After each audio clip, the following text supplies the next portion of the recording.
We got to settle this debate, dude. Is it Left 4 Dead or is it Resident Evil 4? Where are we going with for zombie video games, man? Like I couldn't make up my mind. Are we doing Nazi zombies? Are we doing like infested zombies? Are we doing slow moving zombies with that hot chick? I don't know. What are we doing? You are definitely letting that nerd flag fly high. Emphasis on high. Hooray! Almost Sideshow, ladies and gentlemen. My name is Adam. I'm joined, as always, with the guy who doesn't answer questions at the opening of the show. Terry, how we doing today? I'm doing good. I'm excited. We're getting into, a little bit of you get a little picture this week of what this season might actually be about, and Cat and mouse game. not a lot. Not a lot happens, but a lot happens. It's one of those types of episodes, so I'm excited to talk about it. Yeah, I'm excited to talk about season 4, episode 2. Well, we're breaking down Breaking Bad. Breakdown of Breaking Bad. All right. Really excited for 38 Snub, which aired July 24th, 2011. Really kind of a really fun episode. A lot of different moving parts with our main characters. We have a guy who's having a house rave. We have another guy who's packing, literally trying to get to somewhere. We got somebody confronting Captain Eyebrows, the eyebrows that don't quit. A lot of fun stuff that's happened in this episode. Really fun. We got a guy not dealing with rot, but with rocks, minerals. My bad. But a lot of fun stuff here to get into. So without further ado, let's jump in to that synopsis. Let's do it. Here we go. Breaking Bad, Season 4, Episode 2 is entitled 38 Snub. All right, here we go. Here's our synopsis. Walt still has his job. For now. And he's not waiting around to see how long the status quo will last. He buys a black market gun and is actively searching for opportunities to empty a clip on Mr. Gustavo Fring.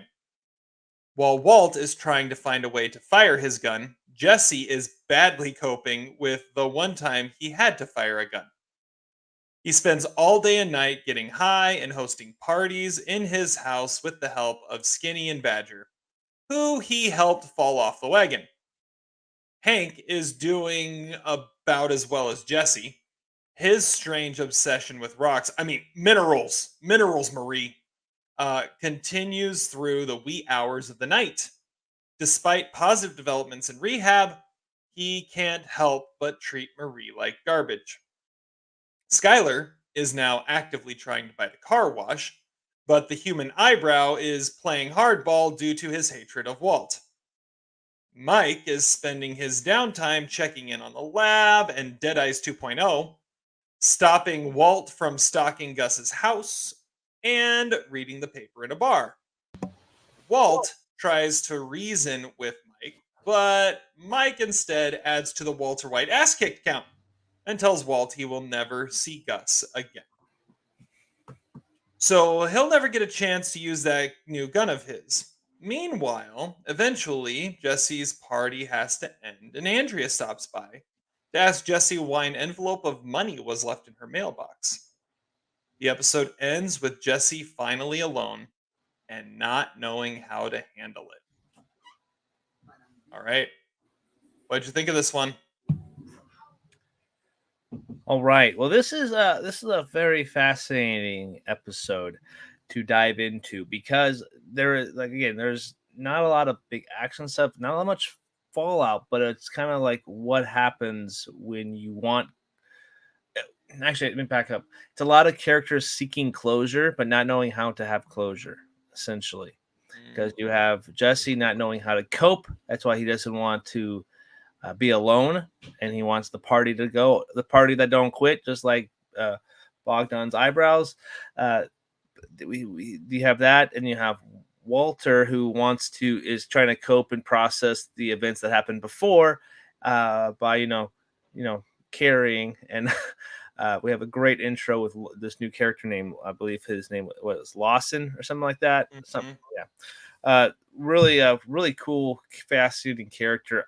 Not as erratic as the trucker that the twins or the cousins go to, but but we get a really cool, like, one of the more, we have a lot. We've been getting as the further the show gets into, we have a lot more, like, really, like, so interesting minor characters that just pop up for one episode and then, like, this completely vanish. And this is the one, like, it would be kind of cool to see, like, this guy. He said he has 30 years of experience, and he's somehow tied into Saul, I believe. I would imagine. So seeing how that plays off. So I don't know if he pops up in Better Call Saul or not, which could be something. If he could even show up here, because he's the guy that could go get he could be the Saul's armory connection. Who knows if that's somebody. But Lawson's a really fun, interesting character that I kind of would like to, maybe a spinoff of his whole episode. That'd be kind of cool. Seeing Hank, I'm kind of getting over. I'm kind of tired of Hank now. Unfortunately, Dean Norris is playing the perfect despicable character. He has his, like, he what a talented actor. He never got nominated for this role either, which is crazy.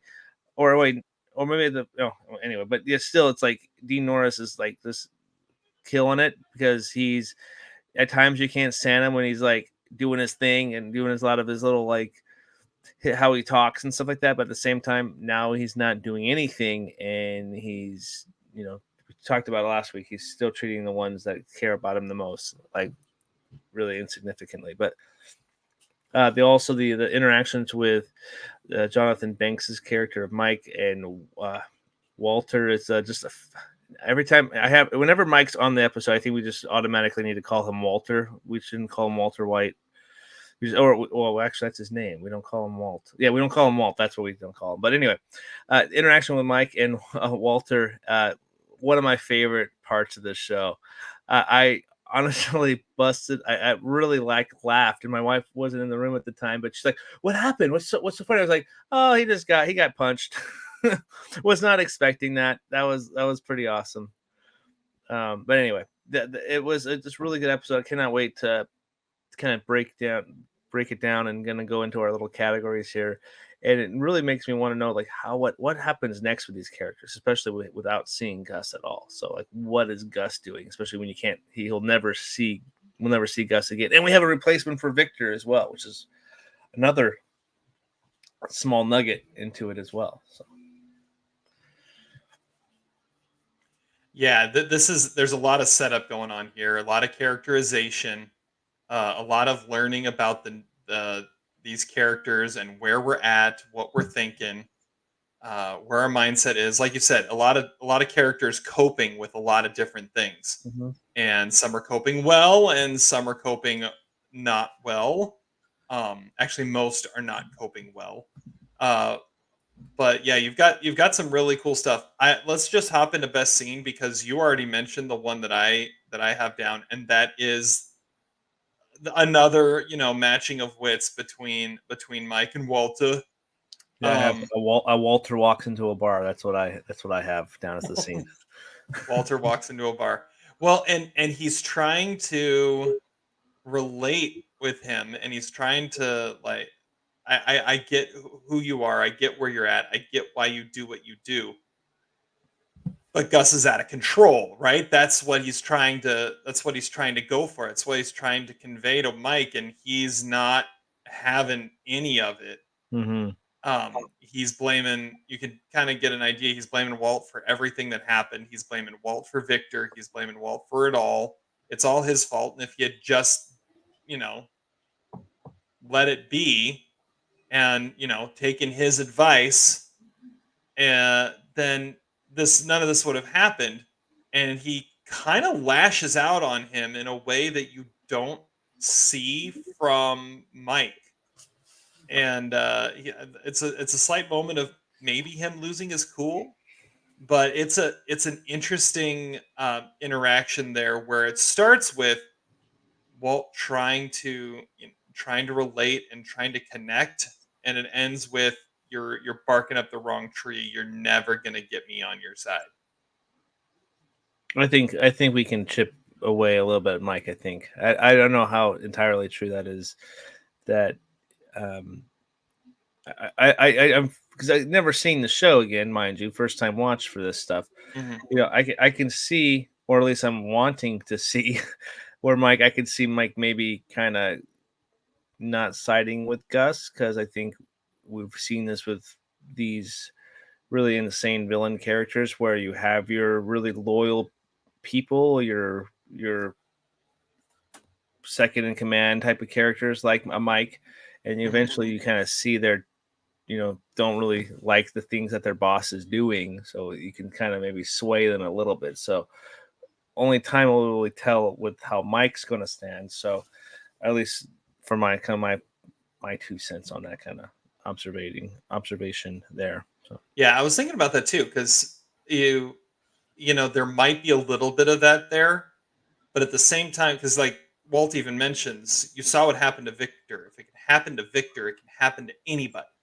yeah, well, it was a good point. And Mike, who knows if Mike's being watched by Gus too? So Oh, that's that's a good point.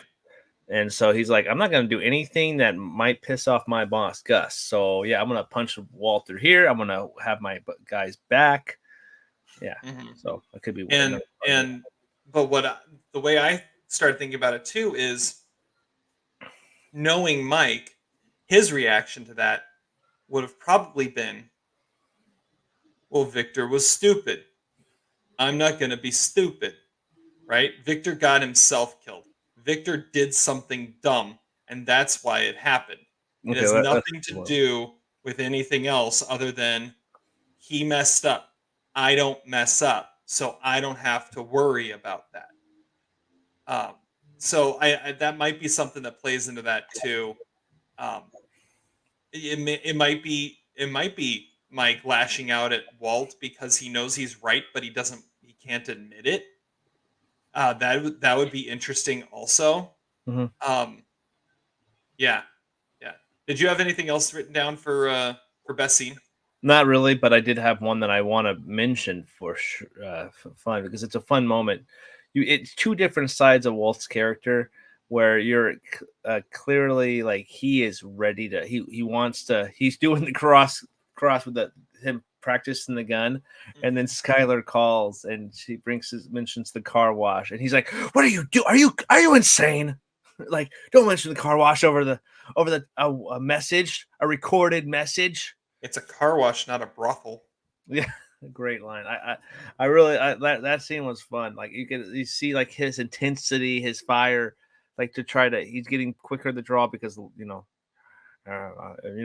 let's say so. Like I would practice your draw a lot. A lot. If you're all fingers, the other guy's gonna get the advantage. It's for self defense. Yeah, for self defense. Yeah. So That's a good that's one. the other one that I had. It's just a little fun little conversation, but at the same time is like he's like, "Are you? Yeah, are you in like?"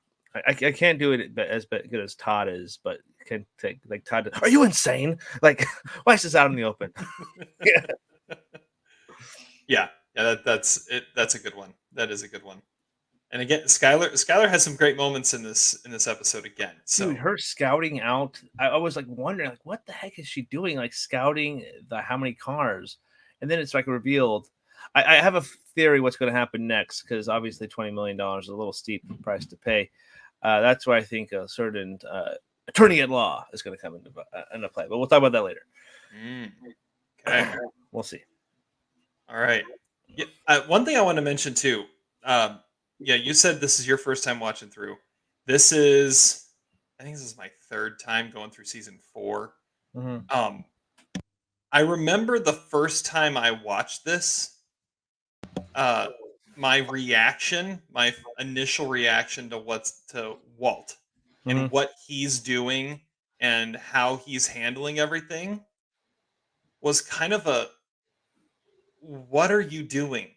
You are continuing to ruin whatever goodwill you might have. Just put your nose down, do your work, make your money, and everything might just smooth over. But he can't leave it alone. This time I'm watching it though, and I'm not feeling that. I'm not feeling that at all. It's very much a, Gus is gonna kill me, and the only way I can fix that is by trying to jump the gun on him and Oh trying yeah. to find a way past it. And it was funny because the first time I watched this and I got to this episode, I did not feel that at all. I felt like, why are you pushing this? You won. Like Mike even tells him, you won. Just do your work. And Walt's like, I can't do that. I can't. It's gonna keep going. It's like, what? How do you know it's gonna keep going? You're just gonna do the work and you're gonna keep going. But he can't Supposedly. let that go. But now I'm watching him like, oh no. Gus is going to get rid of him and dispose of him as fast as he possibly can. And so every move he's making is fully justified as he's trying to continue to play chess. Wow, that is such an that's an interesting perspective because there's several episodes here, and I think we mentioned a couple times that Walter gets in his way, his own way, right? Mm-hmm. Mm-hmm. But going into this episode, I don't think he's getting in his way at all. He's being proactive. That's how I look. Like you're mentioning now, how you're looking at. That's how I'm looking at this, especially at this Mm-hmm. moment. Like he's being proactive. He is trying to save himself and Jesse. Like that's the thing. It's like either we're both dying or one of us is going to get killed by Gus. Most likely, both of us. We need to be proactive with this thing. Yeah, And and see, the first time I watched through it, I didn't see that at all. I thought it was another example of Walt getting in his own way, mm, and yeah, like Gus killing Victor in the last episode was a admission of crap. You're all I have. I guess I'm just gonna have to roll with you. And Walt couldn't. It was like Walt couldn't be comfortable anymore, and he was forcing an issue where there wasn't one. But that's not. And it's interesting how you can watch it both ways. And so, like this episode, the first time I watched it, I had a problem with it because that's how I saw it. And now, like, oh no, this feels very, very justified. Of Walt, this is a logical next step for Walt, even though it's a dumb one. It's moronic. But because what he thought he was just gonna walk into Gus's house and unload his clip on him. It no no. I mean that's not how this is gonna work. So, but yeah, I just thought that was really interesting. How watching it different times, I'm seeing it different ways. mm, yeah, it's really interesting to see his progression, and I see where he's trying to be like I feel like he's just trying to be proactive, saving his own skin and Jesse. So I can definitely see where he could have that little bit of like getting in his own way still, but yeah, watching it for this first time, it's like I feel like he's definitely being proactive. So it's interesting to see where it's going to go, and when we actually get that reveal or showdown at some point, it's going to be must watch television.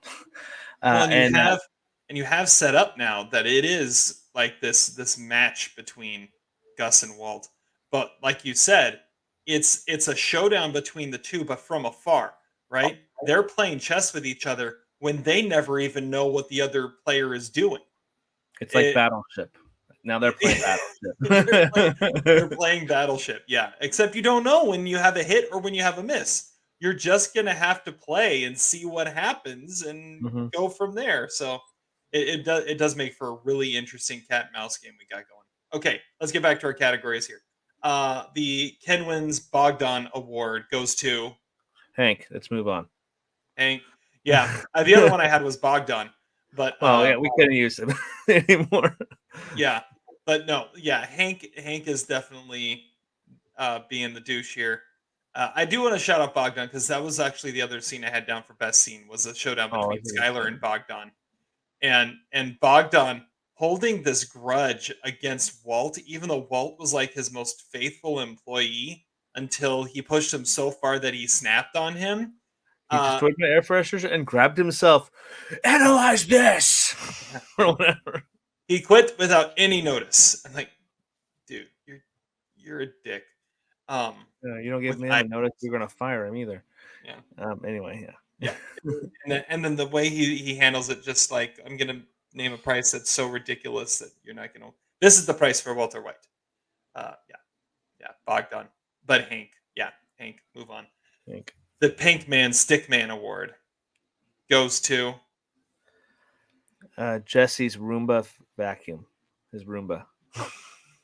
I had the Roomba down as my favorite minor character. Originally, I did until they did that very Ryan Johnson shot on top of the Roomba. On top of the Roomba. So I was like, it's getting into some deep crevices. Yeah, it's good. Yeah, it's taken in anything there. That's a good one. I thought one of the other, like, if you're going to talk about someone who portrays a stickman status, even though he might not, you don't actually have anything confirmed, but Mike in this episode kind of has some stickman vibes going on. I mean, he's definitely got something going on with that waitress bartender lady, and he's a man of simple pleasures like whiskey. So. And no, and the fact that he's taken just what he does in the public like that, it's pretty awesome. Thanks for the drink.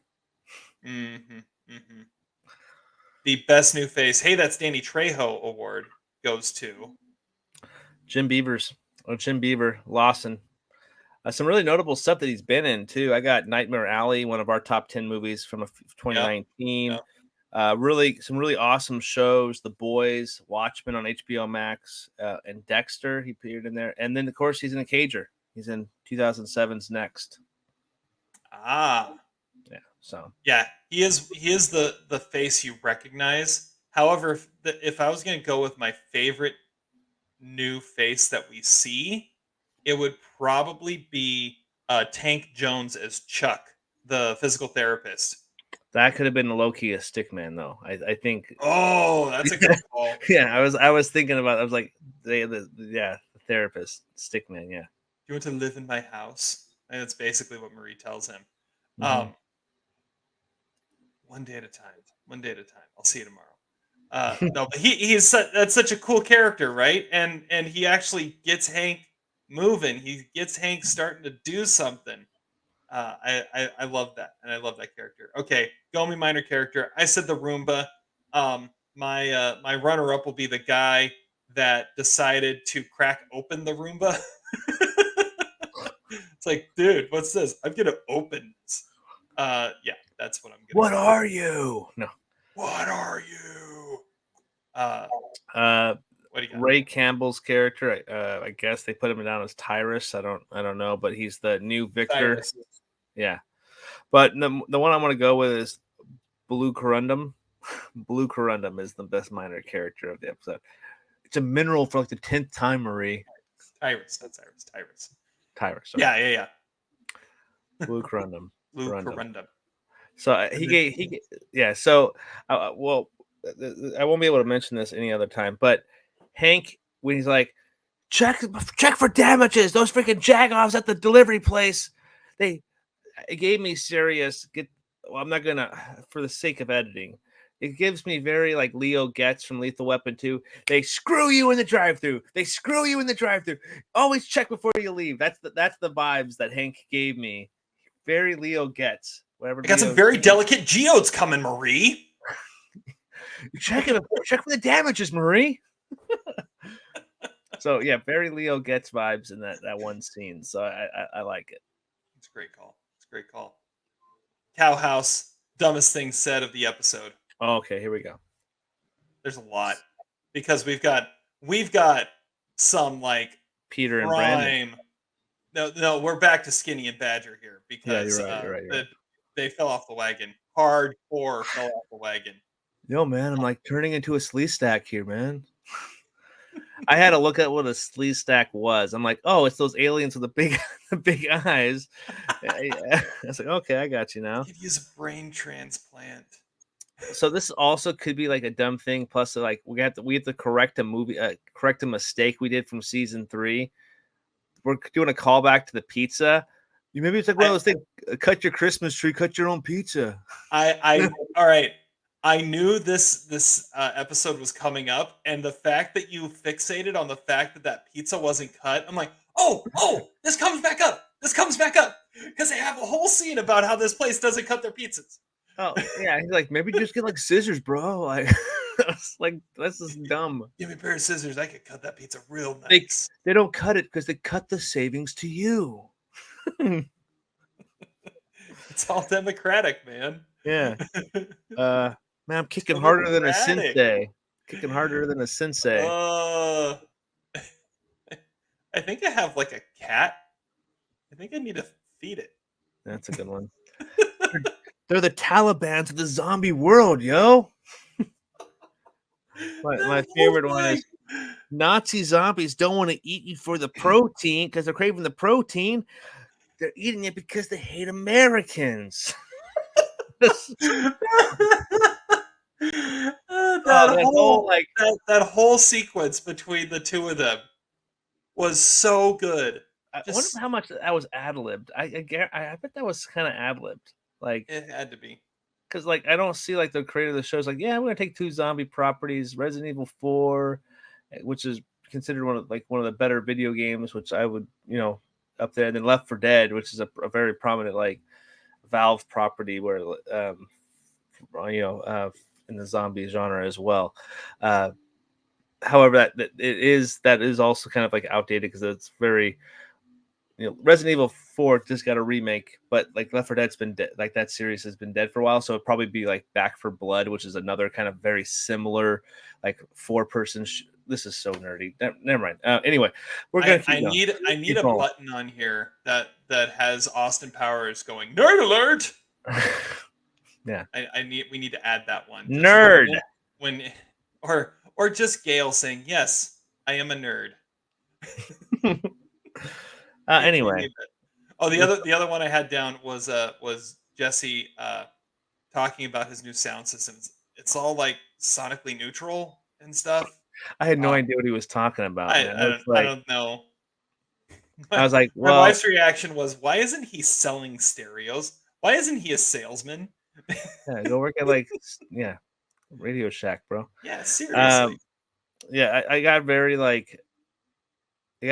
well, that's outdated vibes from that scene. Oh yeah, there's some good outdated stuff in there for sure. Anything else outdated, or any problems you may have had with the episode?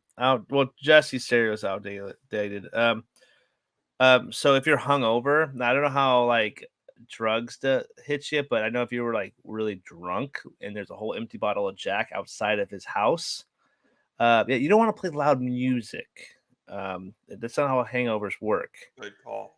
You don't want to do that. But my biggest thing was, why the hell is Skylar putting out the breakfast cereal for your teenage son and leaving the gallon of milk out on the table? How long was that sitting there?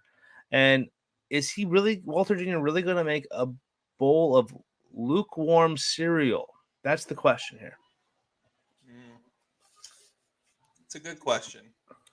I get putting it out though, considering he's got the crutches and stuff, so it's kind of hard for him to maybe carry it to the table. Yeah, true. I get the cereal, but at least like the milk. Like, Mom, can you help me the milk? I get that, but how long has that milk been out? That was my biggest question. I was like, how long was that milk out there for? Because, yeah. It's a fair point. I like that.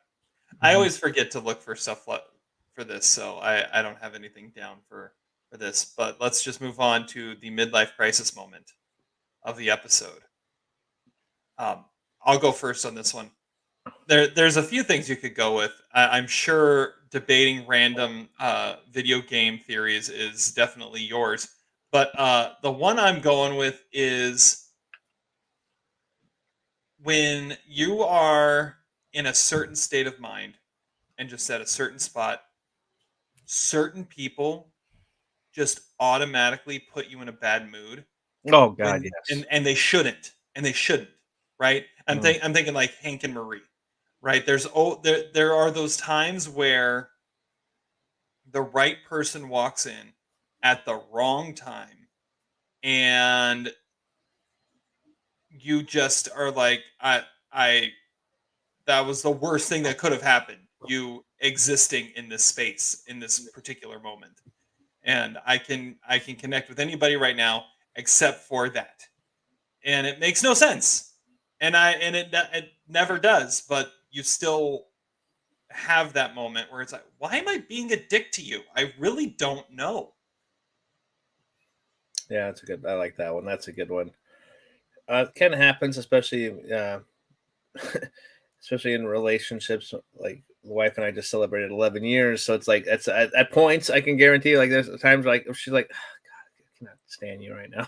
It's like I love you, don't want to be around you right now.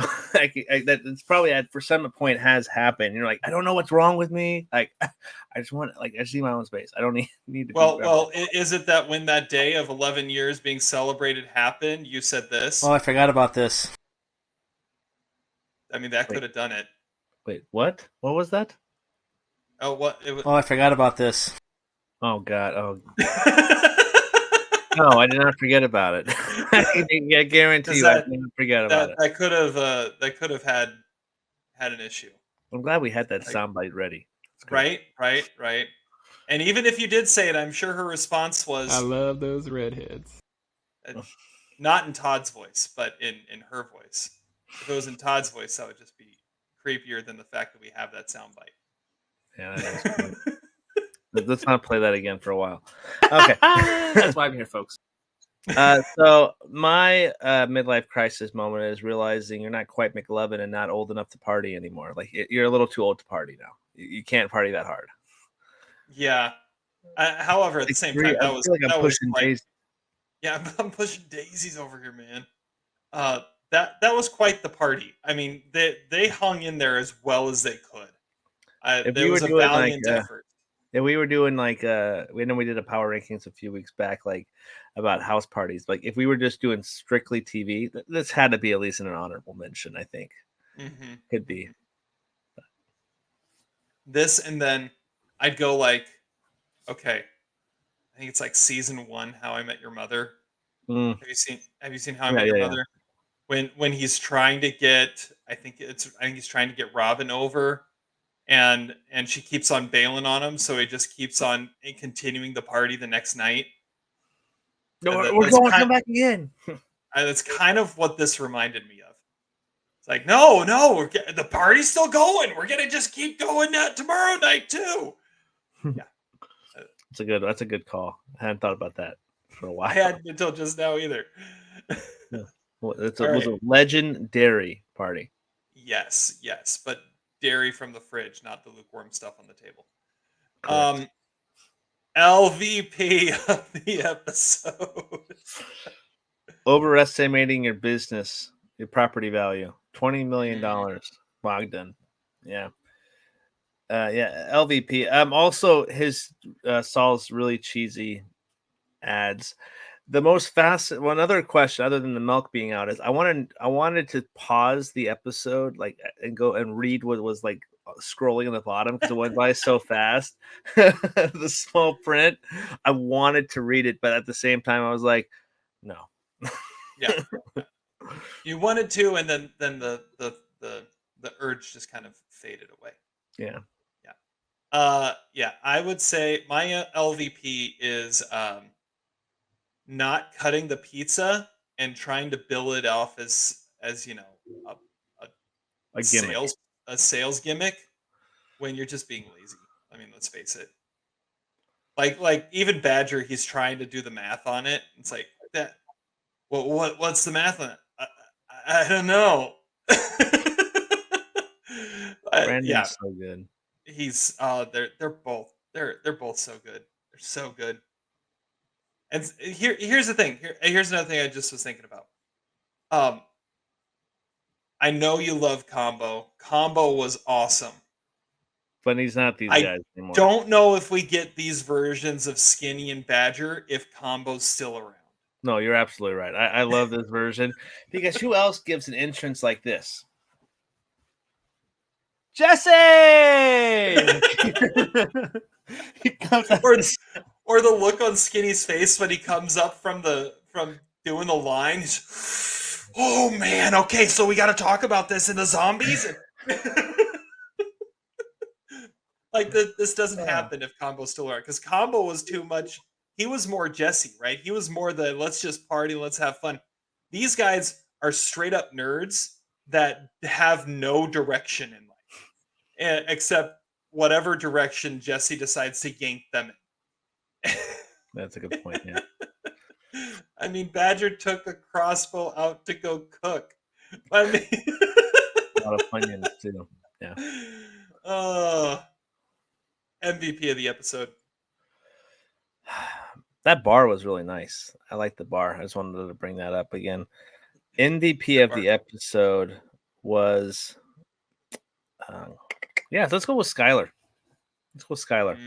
Her bookkeeping, because she's a bookkeeper, was awesome. I liked how she was scouted out. Her math was pretty generous and not insulting. So yeah, definitely go with Skylar in this episode, which would put it, it's up there. So Skylar. It's good. It's good. My MVP is the delivery man. Because one, that was a hell of a lot of weight to be wheeling into that house. Well, you got bricks here, rocks. And then Hank was freaking out over damage. None of those boxes were damaged. Like they were all in pristine shape. So MVP delivery man. Yeah, they weren't with FedEx. Well, he was okay. Conspiracy theory here. I think it was supposed to be FedEx, or did they just kind of make up something so that the delivery man coming to Marie's house had to be wearing purple? I don't know, but FedEx is the only one that's even close to purple. Yeah, that is cool. No one has a straight purple polo. I just thought it was funny that even the delivery man coming to Marie's house has to wear purple. I just thought that was good. Yeah, I like it. I didn't put the 2 and 2 together that it was purple with Marie, but at the same time, yeah, that's pretty cool. That's pretty creative. All right. Well, we're going to talk about what's happening next. But first, let's update everything. The Walter White body count remains the same. It is 1 Emilio, 1 Crazy 8, 1 Car, 1 Custodian's Career, 1 Tuco Hideout, 1 Lock, 1 Uneaten Burrito, 1 Paper Towel Holder, Rot, 1 Backdoor to Jesse's House, 1 Love of Jesse's Life, a few burned $100 bills, 1 Pepperoni Pizza, 1 Career in Education, 1 Meth-Making RV, 1 Beginning of a Galeful Friendship, 1 Fly, 2 Kid-Killing Drug Dealers, and 1 Gail Bedecker. The Jesse Ass Kick count remains at 8. It has been a while. It's almost been a whole season, which is crazy because his average is 4.38 episodes between ass kickings. And it's been almost an entire season since we've had one. Mm-hmm. It just shows you how much he got his ass kicked in the early days of Jesse was very punchable. Yeah. Happened often. I'm always impressed by how well you put the spin that portion of the episode because, man, tongue tied. All right. Well, yeah. Okay. So what's happening next, right? That's the question. The next question I'm going to ask. So, all right. I've been thinking about it for a whole couple seconds. So we have to get this some kind of meetup because I like when Walt puts on the fedora. He's Heisenberg at that point, and I like how my favorite part of that whole thing is he put the fedora on and the music changed and the persona changed. Oh, low key, one of my midlife crisis moments was like realizing your cool guy walk isn't as cool as you thought because you left your cell phone ringer on.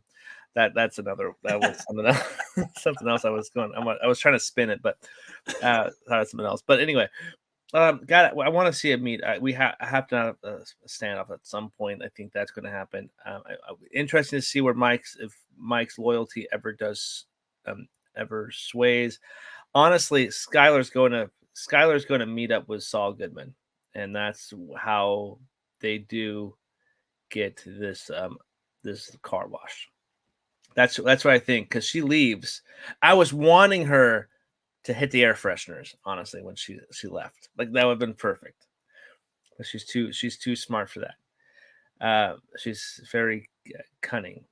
and cool, calm, That's a and good word collected. that's a good word for Skylar. So yeah, I'm going. She's going with Saul, and that's what's going to happen next episode because they get that car wash in the next few episodes. I would imagine because that I don't see that car wash thing being such a big like end goal for the season. I don't see how they would drag that out. It would make sense. So I can see them, prolonging the Gus thing for a while, which would be fine because if we're getting episodes and moments like this, I'm perfectly fine with that.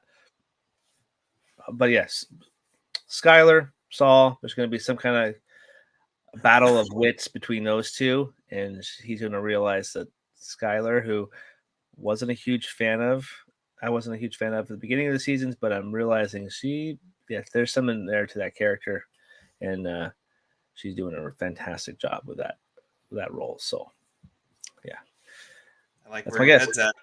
I like where your head's at. I'm not saying any of it's going to happen. I just like what your thought process here. And then Andrea should get a fast car and move out of the suburbs. So, yeah, that's a good point too. At least just out of that neighborhood. Yeah, the neighborhood. Sure. Yeah. Mm-hmm. Yeah, that was a great scene too. That scene with that's the one moment Jesse sobered up in the entire episode was when Andrea came by, and it was such a neat moment between the two of them. I hope we get another moment. I hope that's not like the end of that character with Jesse, because you can definitely feel that kind of somber thing. He's like, "Oh, Brock, I miss you, bud." Yeah. Mm-hmm. All right. Well, that's it. That's our episode. Is it Wednesday yet? Next Wednesday? Not yet, but we will have to wait another week. But anyway, that was breaking down a Breaking Bad. Breakdown of Breaking Bad. And we will see you next week where we will be asking the hard questions. What happened next? So, gotta wait till then. It's a good Close question it to out there. ask. Yeah. Here we go. Sit and spin.